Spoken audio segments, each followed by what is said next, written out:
After my deadbeat brother abandoned his kids with our parents, they expect me to step in financially, despite ignoring me for years when I needed help. I, 31, male, have had no contact with my parents for almost 6 years after I was diagnosed with type 2 diabetes, and I asked them to help me out with the cost of my medication since my insurance wouldn't, but they refused.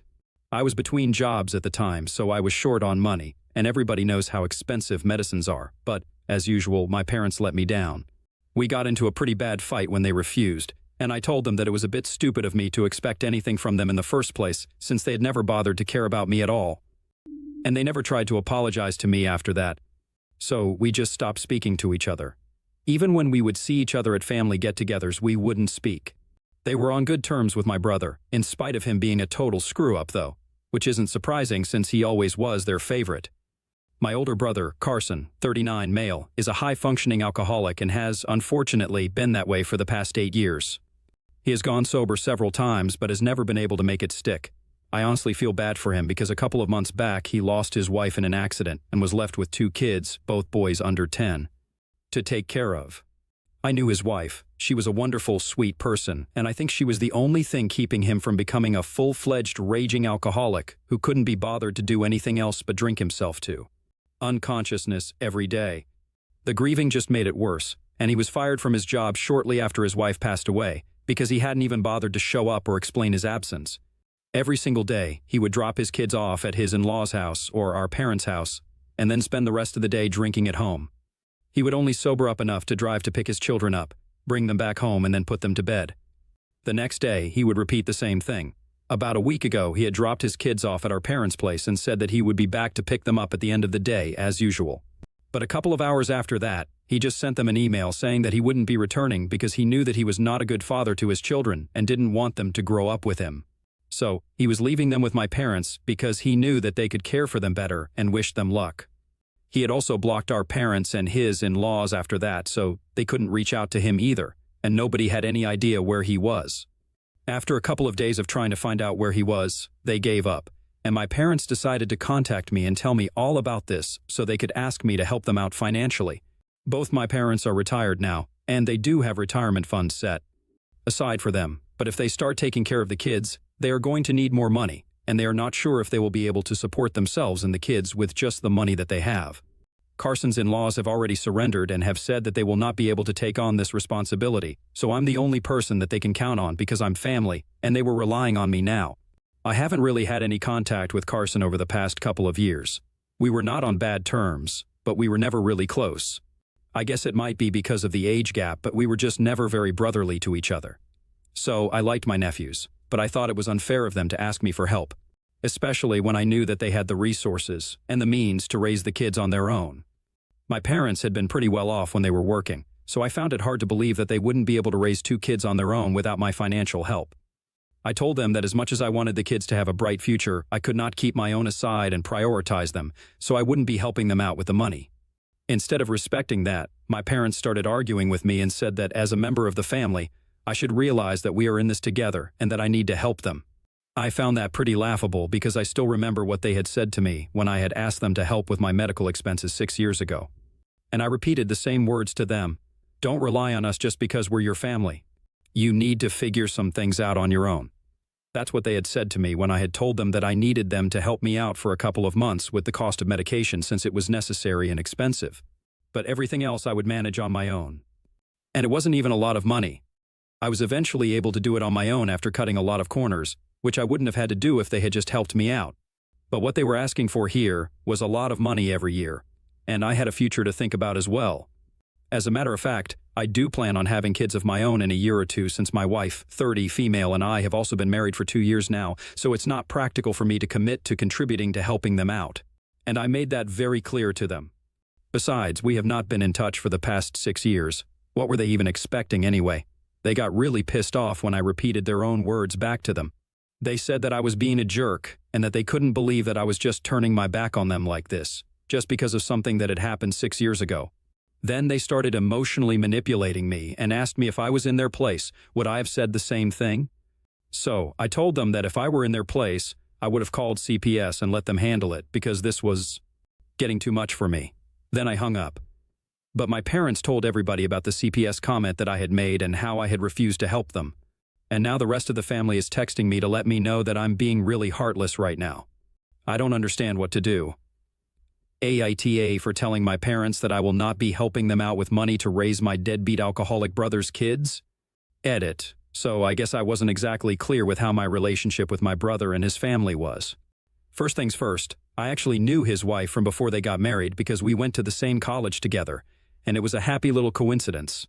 Secondly, I had never tried to go no contact with my brother, but I guess it just happened because after I cut my parents out of my life, even he stopped speaking to me. He congratulated me on my wedding a couple of years back, but that was it. So I guess he had also started distancing himself from me after my fallout with my parents, and I guess I resented him a bit for that. And yes, even though I had remained in no contact with my parents, I had never blocked them. I don't really have a reason for it. I guess I just forgot or never really found it necessary because the last time that we fought, 6 years back, I had believed that they would eventually reach out to me to apologize, or at least try to talk to me. And that's why I had kept that door open. But when they didn't, I decided to just forget about it, so I never blocked them, and most importantly, I did not tell my parents to report this situation to CPS because I don't care for the well-being of my nephews, but because I don't think that having an alcoholic as a father was helping them in any way. If my parents were really finding it difficult to deal with them, then what other option did they have anyway? I didn't mean to make it sound like I was being heartless, so that might have been misconstrued and taken out of context, but I just wanted to put an end to that conversation. However, ultimately, it is their choice what they want to do. That's that out of the way, so I hope this gives you guys some more context about my relationship with my family. Update 1. Hello, everybody. Thanks to everyone who commented on the original post. I feel much better and more confident about my decision after going through the comment section. I finally blocked my parents after 6 years since I realized that there was nothing good that was going to come out of this. I also blocked all my relatives who had texted me to let me know that I was wrong for what I was doing and that I was emotionless and heartless. These are the same people who saw me being treated badly all my life and never stepped up for me. But now just because I refuse to help my parents out when they need it, I'm the bad guy? Yeah, right. My parents have always been closed off and aloof with me, and even when I was younger I could see how differently I was treated from my brother. They did not even bother to put up an act when we were around the rest of our family, so it was not a big secret that my parents had a favorite, and it was not me, and nobody ever stood up for me. So I don't really think I need to tolerate any of this. This is why my wife and I decided that we were obviously going to stay no contact with my parents, but we were also going to cut my side of the family off entirely. We don't need that sort of negativity in our life, to be honest. My wife's family is pretty much my family at this point, so it's not like I'll be missing out on anything either. We anyway celebrate all the major events with her family, so I don't think this will make much of a difference to either of us. I actually feel like a huge weight has been lifted off my shoulders because, even in the past, my family would occasionally hint to me that my parents were getting old and they were lonely. So I should probably fix things with them before it's too late. And I could never explain to them that it was not me who needed to fix anything. It was they who needed to come to me, and until they did that, I was not going to put aside my self-respect and go to them. But now I don't have to explain that to anybody because nobody's going to be bothering me about my parents anymore. Update 2. Hello. 2 weeks have passed since my last update, and my parents paid me a visit today. I had blocked them, so they couldn't reach me otherwise, and so they had to come and see me in person. Or at least that's what they said to me when they saw me outside in the front yard. It was my bad luck that I was out there in the first place since I thought that today would be a good day to prune some of the hedges. So I was outside in the morning, and then my parents pulled up in a cab. When they got out, I tried to rush inside the house, but they had already spotted me and told me that I needed to wait. For some reason, I decided to wait so they could come and we could speak, probably because I didn't want to look like a cowardly fool rushing inside the house to avoid interacting with them.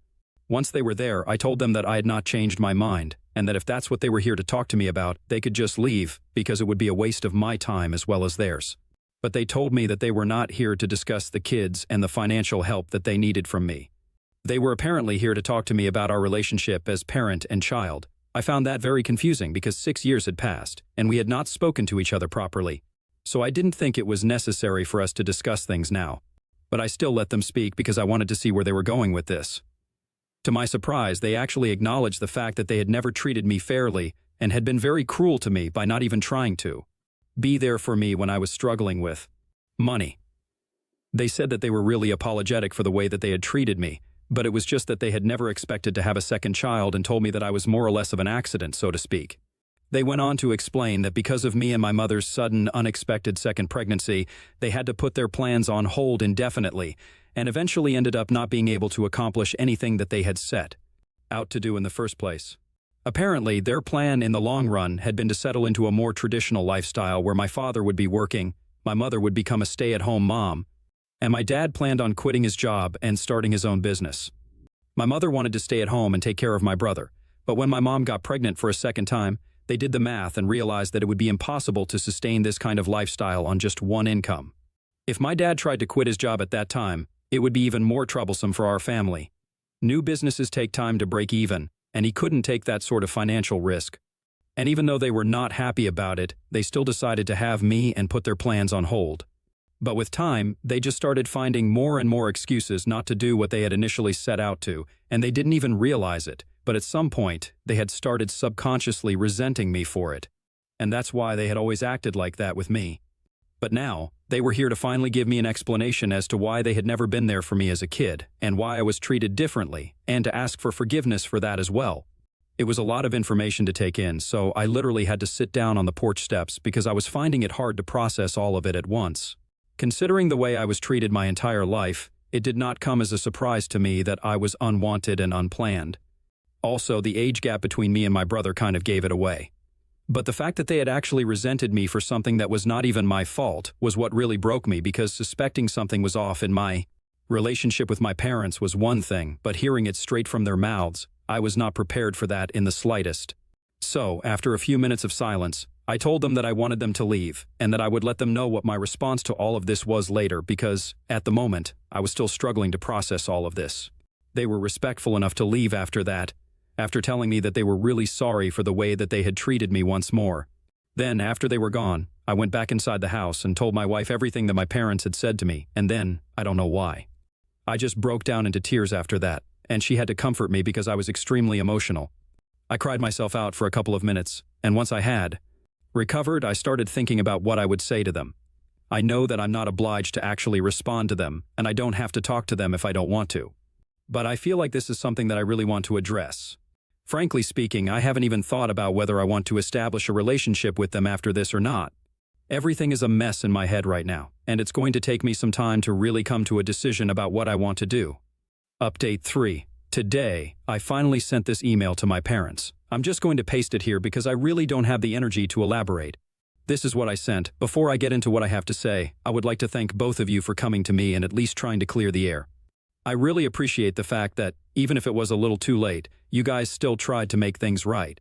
But in spite of that, like I said, it was a little too late. I can only imagine how it must have felt to give up on your dreams because of an unexpected pregnancy. I know that it could not have felt good. I can understand that you guys were upset about it, but honestly, that's not a good enough reason to have treated me the way that you guys did.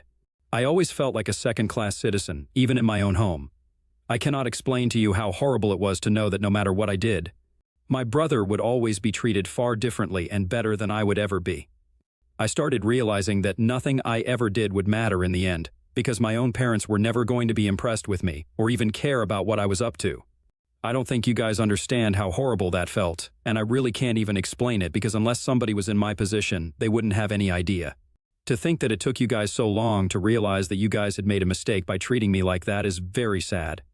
I still feel like I'm not important enough for you guys because that's what I've had drilled into my head for years and years, and I cannot undo all that damage with just one apology. I need my space, and I need time to process this, and I can't even tell you that I might be ready to reconcile with you people after a while. The truth is, I just don't know. I don't understand why it has taken so much for you two to realize something simple and basic. You can't treat kids badly their entire life and expect them to still be there for you when you're older and need them. So, I'm really sorry to say this. I really do value the apology and explanation for your behavior, but I think I'm going to stick to my decision to remain no contact with you guys. Maybe I will feel differently someday, and then I might come to you guys myself to reconcile and make things right between us.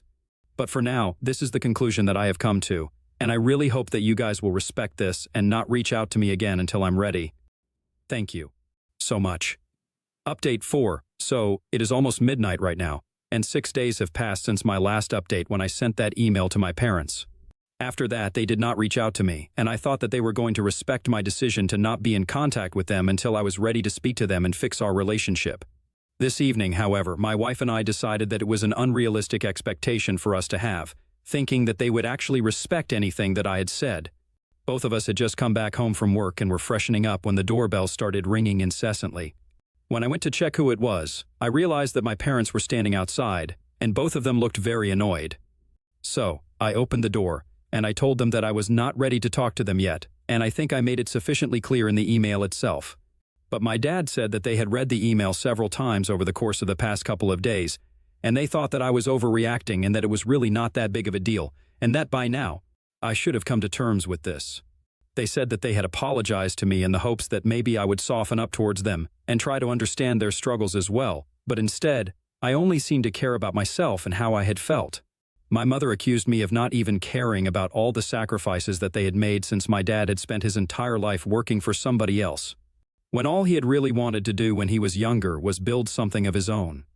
But he had let that opportunity go and let the time pass him by because of me. And even she had made a lot of sacrifices for me and my brother, and while at least Carson had an excuse. He had just lost his wife, which is why he couldn't be there for his family. I didn't even have that sort of excuse. They claimed that I was being self-centered by not taking into account all that they had given up for me, and I was still acting like I was the only victim in the situation, without thinking about what they were going through.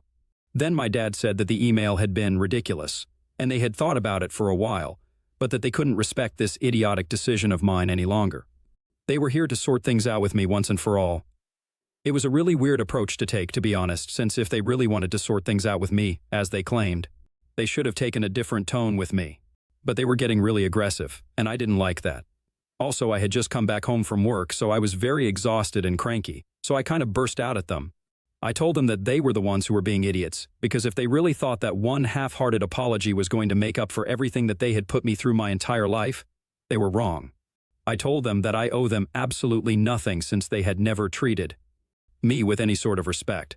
I also reminded them that I had been very polite to them in my email, and even said that if they respected my decision to not talk to them just yet, then I might have found it a bit easier to reconcile with them in the future after I had processed this on my own time, and they don't get to dictate whether the way I'm reacting to something is an overreaction or not. So if I think I don't want to speak to them at the moment, I'm not going to do that, and they can't force me to. My dad tried to interrupt me, but I just screamed at him and shut him down, telling them both that I would call the cops if they didn't clear out. After cursing at me for a bit, they finally left, and I went back inside to tell my wife about the conversation that we had just had. I was fuming and ranting to her, and after I was done, she told me that she should have seen this coming. She explained to me that when my parents had come here to apologize to me in the first place, she had kind of sensed that they might be doing this because they had realized that now, since Carson was gone, they only had me to rely on in their old age, and they were only trying to emotionally manipulate me to forgive them so they could mooch off of me since they were both retired now. And when I decided not to forgive them so easily, they got mad, and that's why they were here to pick a fight with me and maybe somehow get me to forgive them by bringing up how much they had sacrificed for me. And I agree. I had kind of thought along the same lines, but I didn't want to outright accuse them of anything because I still wanted to give them a chance in case that apology was genuine. However, after this recent fight, I know that it most certainly was not, and the only reason that my parents were trying to make amends with me was because they knew that they couldn't count on Carson anymore and needed me to be on their side. My wife and I agreed that we really dodged a bullet by deciding not to forgive them and have no contact with them, even after their apology. We were able to see right through them, and they didn't like that, which is what led to the confrontation today. I'm just glad that they showed us their true colors, and we were not fooled. Update 5. Hello everyone. I haven't checked Reddit in a long time, but I logged in a couple of days ago and realized that I had received a lot of comments on my old posts and updates. It has been almost 6 months since I last posted an update, and I guess this one was long overdue. So, of course, most people want to know how things worked out with my parents. And we are happy to tell you guys that we are still in no contact with them, and we are probably going to be that way for a long time in the future because, after that last fight that we had, my parents had their lawyer call me up and tell me that they were going to cut me out of their will and leave everything to Carson and his kids. And I told the lawyer that if they wanted to hurt me, then they would have to try much harder. Since then, we have had no interaction because I guess they forgot that I really didn't care anymore, and I'm really glad that we don't talk. because from what I know, they are only getting more insufferable with every day that passes, since they're still talking crap about me on their social media, and my relatives just laugh along. Which is fine because I know that I'm doing better than them in life, so it doesn't really matter to me. As for Carson, I heard from a cousin of mine that he made a reappearance and took his kids with him so he could relocate to his new job in LA. He was completely MIA for 2 months, and then out of the blue, he showed up at our parents' place and apologized to them for putting them through so much, and then took his kids with him. I'm glad things are looking up for him now. I hope he's able to take care of his family, and I genuinely wish him nothing but the best. He has had enough trouble in the past already, and even though we're not exactly on speaking terms, I don't think of him as a bad guy either. Now, coming to my wife and I. Remember how we had said that we planned on starting our own family? So we finally did that, and in just 6 short months, we are going to have a baby, and we have never been happier. We made the announcement a couple of weeks ago, and Carson congratulated us and wished us luck for the future. And my parents decided to put up a cryptic post about how grandparents never get their dues on the same day to seek attention, which is expected. Either way, my wife and I are thrilled, and we are looking forward to this new chapter.